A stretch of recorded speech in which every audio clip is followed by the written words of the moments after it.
In 1757, Franklin was sent to London. He ended up staying for the next 18 years here, nearly until the start of the American Revolution. During this period, the American colonies began to issue their own money. Called colonial scrip, the endeavor was very successful. It provided a reliable medium of exchange, and it also helped to provide a feeling of unity between the colonies.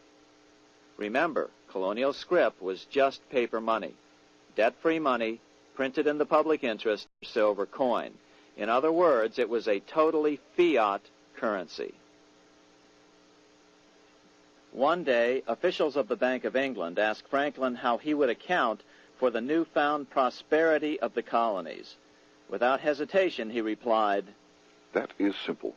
In the colonies, we issue our own money. It is called colonial scrip.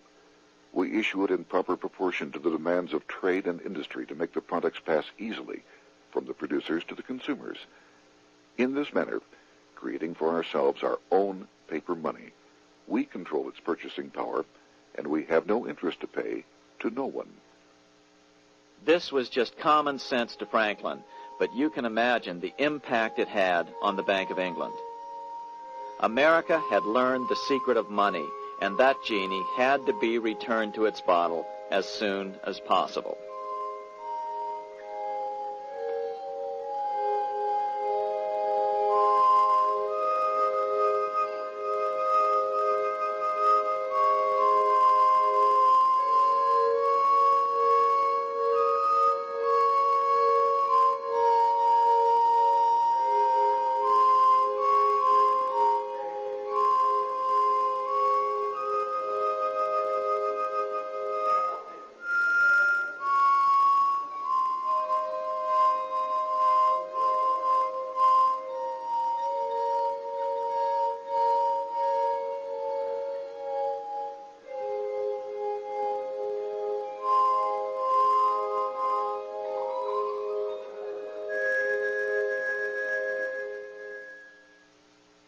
As a result, Parliament hurriedly passed the Currency Act of 1764. This prohibited colonial officials from issuing their own money and ordered them to pay all future taxes in gold or silver coins. In other words, it forced the colonies on a gold or silver standard. For those who still believe that a gold standard is the answer for America's current monetary problems, look what happened to America after that. Writing in his autobiography, Franklin said, "In 1 year, the conditions were so reversed that the era of prosperity ended and a depression set in to such an extent that the streets of the colonies were filled with unemployed." Franklin claims that this was even the basic cause for the American Revolution. As Franklin put it in his autobiography, "The colonies would gladly have borne a little tax on tea and other matters had it not been that England took away from the colonies their money, which created unemployment and dissatisfaction. The inability of the colonists to get the power to issue their own money permanently out of the hands of George III and the international bankers was the prime reason for the Revolutionary War." By the time the first shots were fired in Lexington, Massachusetts, on April 19, 1775, the colonies had been drained of gold and silver coin by British taxation. As a result, the Continental government had no choice but to print money to finance the war. At the start of the Revolution, the U.S. money supply stood at $12 million. By the end of the war, it was nearly $500 million. As a result, the currency was virtually worthless. Shoes sold for $5,000 a pair.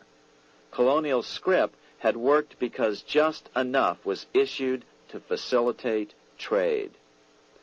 As George Washington lamented, "A wagon load of money will scarcely purchase a wagon load of provisions." Today, those who support a gold-backed currency point to this period during the Revolution to demonstrate the evils of a fiat currency.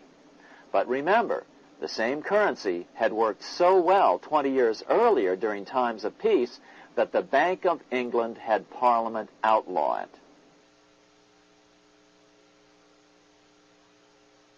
Towards the end of the Revolution, the Continental Congress, meeting here at Independence Hall, grew desperate for money. In 1781, they allowed Robert Morris, their financial superintendent, to open a privately owned central bank. Incidentally, Morris was a wealthy man who had grown wealthier during the Revolution by trading in war materials. Called the Bank of North America, the new bank was closely modeled after the Bank of England. It was allowed to practice fractional reserve banking. That is, it could lend out money it didn't have, then charge interest on it. If you or I were to do that, we would be charged with fraud, a felony. The bank's charter called for private investors to put up $400,000 worth of initial capital. But when Morris was unable to raise the money, he brazenly used his political influence to have gold deposited in the bank, which had been loaned to America by France. He then loaned this money to himself and his friends to reinvest in shares of the bank.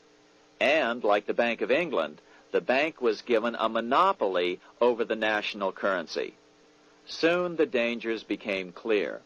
The value of American currency continued to plummet. So, 4 years later, in 1785, the bank's charter was not renewed. The leader of the effort to kill the bank, William Findley of Pennsylvania, explained the problem this way, quote, "This institution, having no principle but that of avarice, will never be varied in its object, to engross all the wealth, power, and influence of the state." The men behind the Bank of North America, Alexander Hamilton, Robert Morris, and the bank's president, Thomas Whiling, did not give up. Only 6 years later, Hamilton, then Secretary of the Treasury, and his mentor, Morris, rammed a new privately owned central bank through the new Congress. Called the first bank of the United States, Thomas Whiling again served as the bank's president. The players were the same, only the name of the bank was changed.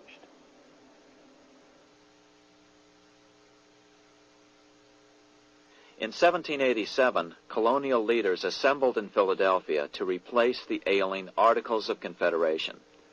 As we saw earlier, both Thomas Jefferson and James Madison were unalterably opposed to a privately owned central bank. They had seen the problems caused by the Bank of England. They wanted nothing of it. As Jefferson later put it, "If the American people ever allow private banks to control the issue of their currency, first by inflation, then by deflation, the banks and the corporations which grow up around them will deprive the people of all property until their children wake up homeless on the continent their fathers conquered." During the debate over the future monetary system, another one of the founding fathers, Gouverneur Morris, castigated the motivations of the owners of the Bank of North America. Gouverneur Morris headed the committee that wrote the final draft of the Constitution. Morris knew the motivations of the bank well.